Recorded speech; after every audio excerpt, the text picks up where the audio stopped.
So this is the gear I'll be taking on my 2021 backpacking trips, including through hikes of the John Muir Trail, Uinta Highline Trail, and various other trips here in Colorado.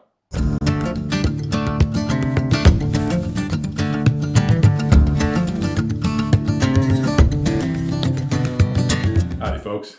So this is going to be my 2021 gear video for backpacking. This is going to be everything that I take on pretty much every one of my trips out here in the West, including the Rockies, my upcoming through hikes at the Uinta Highline Trail, and through hike of the John Muir Trail. Hopefully, got my fingers crossed for that. No fires canceled that trip. With that being said, I'm going to break this into two segments.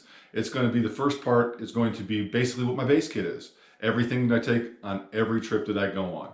And then later on in the video, I'll do my add-ons, which are going to be things that I need to take because of certain restrictions in wilderness areas, maybe some comfort items that I wouldn't take on a longer hike, but I may take on a shorter hike, and so on and so on. My disclaimer here, before I even get into this is not what you should do.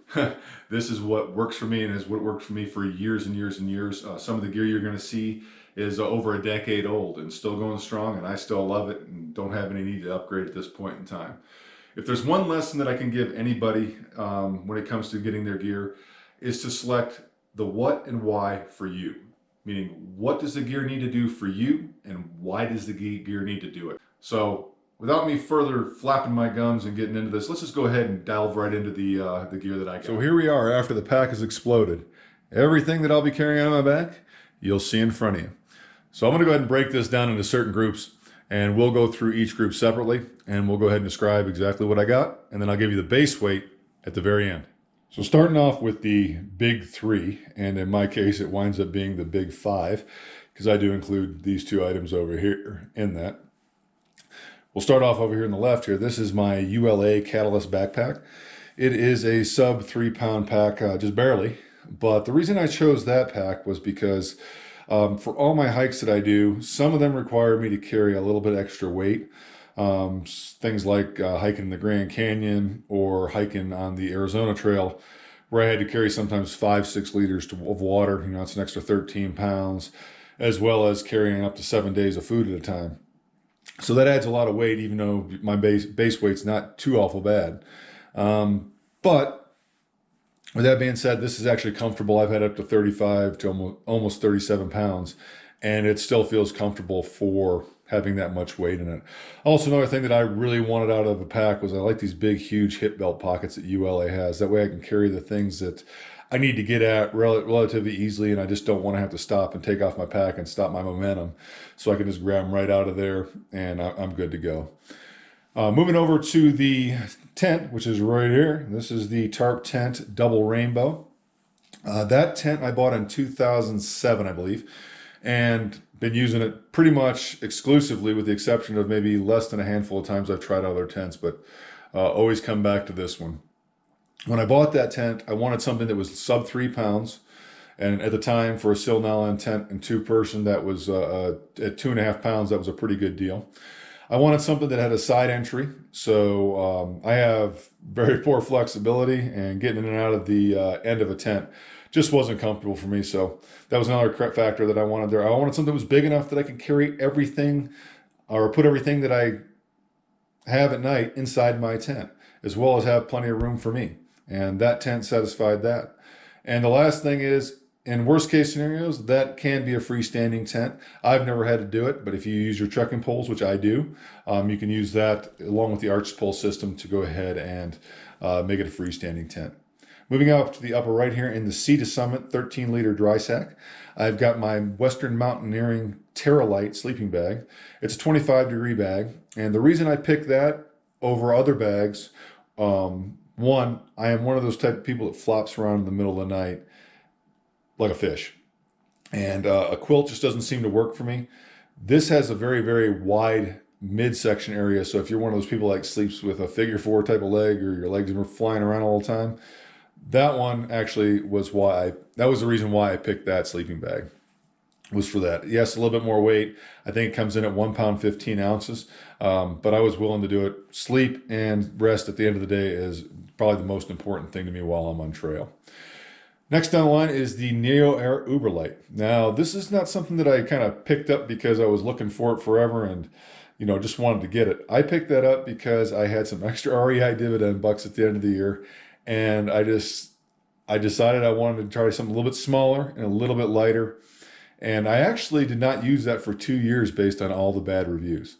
You know, them failing in the middle of the night or noisy, whatever the case is. And I'll be honest with you, I've used it a couple dozen times now, and I absolutely love it. I love it even more than my Xlite. So one of those things that heed the warnings, but I'm glad I didn't. And then down below that, I have my Cocoon pillow. The reason I use the Cocoon, and I've actually tried several other ones over the course of the years, this one actually will go ahead and kind of fold into a half moon, or blow up into a half moon shape, and it'll fit up inside the hood of the sleeping bag. If I pull that drawstring a little bit tighter, that pillow doesn't move in the middle of the night and flop into the sides of the tent or wherever else it disappears into. So I've actually really liked that that feature of that. Let's move on to the next section. So moving on to my cook kit and water filtration system, I have got a homemade pot cozy that I made right here, and then actually the Snow Peak titanium 700 milliliter mug and the Mini Bull design handmade cooktop will fit inside of that, as well as everything else will kind of nest in there like some Russian nesting dolls. 2 cups is pretty much all that I need for anything that I'm cooking. I do freezer bag cooking. I never cook in my pot other than having some coffee in the morning or something like that. But for the most part, everything is put in a freezer bag and then placed inside that to save fuel, as well as to keep me from having to clean my cookware off at the day other than my spoon licking that thing dry. I've got a handkerchief here that I keep inside of the cookpot there, and then a small canister of fuel, as well as the mini Bic lighter here, and then the BRS mini stove that you have there that you can get off of Amazon for like $17. I have both the Pocket Rocket and the Micro Rocket from MSR that I bought years and years and years ago and used up until they came out with this BRS. And this thing does exactly the same thing, much lighter. I have recently seen some bad reviews on that, so I don't know if it's gone downhill, but my experience with it has been nothing but positive, and I highly recommend that based on my personal experience. I've got a 13-liter Sea to Summit dry sack there that I keep all my food in, and depending on how much food I have in there, I keep my cook kit and everything else in there as well.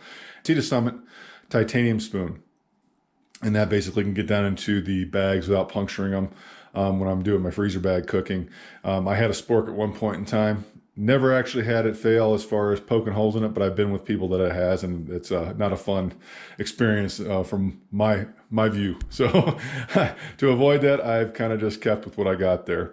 I am one of those people that actually carries a 2-liter Platypus water bag or bladder inside my backpack. And the reason I do that is because I don't have a lot of great internal rotation at my shoulders, and it's just so hard to get into the back pouches where the water bottles holders are at on the backpack. And I'm not a really big fan of carrying a water bottle up front on those little clips there to keep the water bottle on your shoulder strap. It just does not feel comfortable to me. So this is the way I go. This way I can actually keep sucking on that water tube and keep water in me and stay hydrated, so I don't have any major issues, which I have had in the past, but this kind of helps alleviate some of that. And then over here, I've got a Gatorade bottle. The reason I use a Gatorade bottle is because it's got the wide mouth. And in the mornings, I typically have a protein powder, or during the day, I'll have a Propel. That's just easier to get the protein powder in the morning, any type of powder that I'm trying to get into a canister or a water bottle, versus the narrow, something along this size that's from a smart water bottle. So that's basically why I carry that. And also to keep any type of sound. I never put Propel or anything inside this bladder here. It's just strictly water. And then I got the Evernew 1.5 liter. That's my dirty water bag. I know there's been a lot of things in the past that says Sawyer's bags bust regularly and stuff like that. I've had several of those bags, and I've only had one fail on me so far. But with that being said, the Evernew, I got nothing to worry about. That thing is bomb-proof so far, and works great. Moving down in here, this is my water filtration. Now, I've got the Sawyer squeeze, as mentioned here before. I've got a smart water bottle cap on the end. The reason for that is for back flushing. If you ever need to back flush it, you can go ahead and just hook that to your clean water reservoir, turn it around, and stick it in the little nozzle, in the end of the Sawyer, and you could back flush that way. And then I've got a little cutoff of a of a water bottle that I use to scoop in case I can't go ahead and fill the dirty water bag from, you know, a flowing stream or something like that. I can scoop out and use it that way. And then I've got a quick connector that I can go ahead and hook to the Sawyer, and then the end of the water bladder. Just makes life a lot easier as far as filtering water. And then an extra cap for the Platypus, just in case I need to carry or transport water. Just something good to have. Let's move on to the clothes. So here we have the clothes section pretty much of what I carry in my backpack. We'll start off over here on the left. This is the rain kit that I carry. This is a Lightheart Gear top and bottom rain suit, as well as a Lightheart Gear poncho / pack cover over here. The reason I use those mainly is because for wind, and when it's cold enough out that I don't want to throw on my other clothes because I'll start sweating profusely, I'll wear that as well. I do wear it in the rain, obviously. It is a rain suit. But anybody who's ever hiked knows that 9 times out of 10, depending on how cold it is outside, you're going to sweat more inside than actually just getting wet from the rain. Moving on to the center here. Up at the top is a Sea to Summit dry sack. Yes, I am OCD and I compartmentalize everything, but that keeps all my clothes, and I put my electronics in this bag as well that you'll see later on. I've got a base layer here. This is an REI long sleeve midweight base layer, and then a GoLite, which unfortunately is no longer in existence anymore, a midweight bottom layer. Also, I carry an extra pair of boxer briefs and 2 pairs of socks. These socks are different than the ones I typically hike in. I usually hike in the Darn Tough. But just in case I'm getting some blisters or something along those lines, or something with my feet are getting kind of rough, those are liner socks as well. So they will just add a little bit of extra prevention to whatever issues I'm having. And then I carry one of those same pairs of socks strictly dedicated towards my sleep socks. Up here in the upper right, I've got a Mountain Hardwear Ghost Whisperer jacket. That thing is awesome. Light, packs down, super small, and definitely keeps me really warm. That combined with the Mountain Hardwear beanie hat, as well as their ultralight liner gloves, I can stay warm pretty much any temperature, with the exception of getting into winter camping. Let's move on to the next section. So this is the remainder of my kit here. A lot of this lies on the outside of the pack that I can get to relatively easy during the course of the day, with the exception of my electronics, which primarily stay inside of my clothing bag, the dry sack that I have there. So up here in the upper left, I have got a little Ziploc bag filled with some toilet paper and some wet wipes, and the Deuce of Spades trowel. Obvious reasons there. I do carry 50 feet of line just in case I ever have to do a bear hang. This is my little kind of first aid kit. I'm not going to go into all that. I know there's so many different variations of that. I've got a small bottle of sunscreen and a small bottle of insect repellent lotion. Goes without saying what those are for. My toothbrush, toothpaste, and dental floss inside a small little lock sack. And everything here you'll see will go inside the lock sack itself there. It's a 12 by 12. I just keep it on the outside. It's something easy to get to. Yeah, it's overkill. I know that. But that's just my OCD and compartmentalization that factored in there. I've got my Therm-a-Rest patch kit just in case I do get a leak. And then I have got a little small bug net in case the bugs get too bad. I got a butt pad, and I will put down a link for that. I can't remember exactly where I got that from, but it's so light and so small that you really hardly even notice it's there.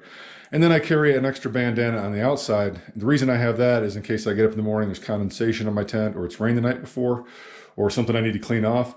I can use that, wipe it down, wring it out. At least I get some of the water off of that in order to minimize the amount of impact it has on my weight. Up in the upper right-hand corner here, I have got a small JOBY GorillaPod, as well as my electronics. Now, I've got a 10,000 milliamp battery there, as well as 3 additional GoPro batteries and the charger that it came with inside that. That all goes inside that little bag there, along with some cords that connect to the things I need to charge. And then right here, this is going to be my GoPro case, as well as the GoPro that I'm filming on right now will go inside that. And then I've got my prescription sunglasses, Tika Plus headlamp, a small knife, Swiss Army knife, and actually the primary reason I carry that is for the tweezers, just in case I got a tick or something along those lines. But I've really never used that knife other than on my through hike attempts to go ahead and open some, food bags or something like that. I carry an extra bite valve for my water hose and a pair of earplugs just in case I'm around folks that have snoring issues during the course of the night. And then also a small bag of ibuprofen that I keep handy just in case I need it. And that's it. So there you have it. Everything that I carry in my backpack. Total weight, 16 pounds. So not too awful bad considering the age of my gear, as well as, I'm not going ultralight. I'm just going lightweight with some comfort and enjoying myself. Now, like I promised you, I'm going to go ahead and move on to the extra items that I might carry depending on the situation that I'm getting myself into. So as promised, this is my add-on section. And I will not be taking this on every one of my trips, but certain situations might dictate that I either need to or want to take something extra.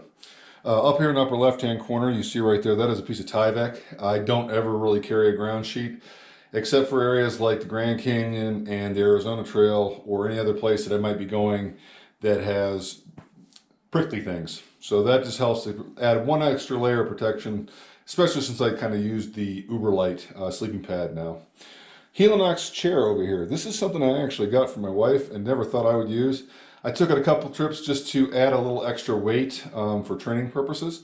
And it's actually a really nice chair, all things considered. So on a shorter hike, something where I'm only a few miles a day, I might take that just to go ahead and add a little extra comfort to my evenings, especially if there's some warm beverages around the campfire. This is the BV500 Bear Vault. This is something that I do need to carry on the John Muir Trail this year. I actually have had that on the John Muir Trail back in 2010. Also, I used that on the Maroon Bells Trail, 4-pass loop. And it is heavy. It does make a pretty decent seat if you do have to carry it. Not really much I can say about that, but that's the reason why that'll be the add-on. The Goal Zero, that is the solar charger that I carry on occasion, and I will actually have to carry it on 2 separate occasions. Once the John Muir Trail, because my battery pack is only 10,000 milliamps. I can get a couple good charges out of it, but with that being said, not having charging capacity for days on end, I figured I'd take that. As well as on the Uinta Highline Trail, I'll be taking that as well, since we'll be out there for about 8 days. Just to make sure all my stuff keeps charged. Moving up here to the upper right-hand corner here, that is Cthulhu microspikes. Every once in a while, I will need those. Just thought I'd throw that in there. That's self-explanatory as well. And bear spray. I have never carried bear spray. You can still see that it's still in its casing. But there is a few trips that may be coming up that I might be going into grizzly country, and I will definitely be carrying that if I do happen to go on those trips. And then finally, I have something that I like to do every once in a while, and that's do a little fishing.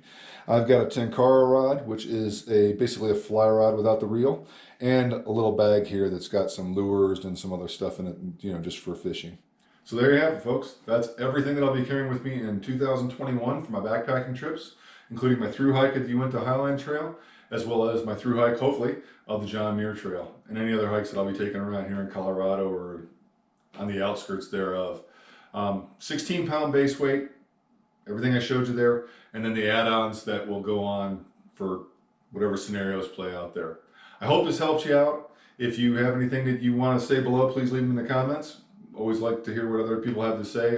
Best thing I can say is to help other people out, leave the comments in there of gear and the what and why of why you choose it. That way, hopefully, we all can learn from each other and kind of progress as hikers in the evolution that we have. So anyway, until next time, guys, get out and enjoy some nature, get out and hike, take care.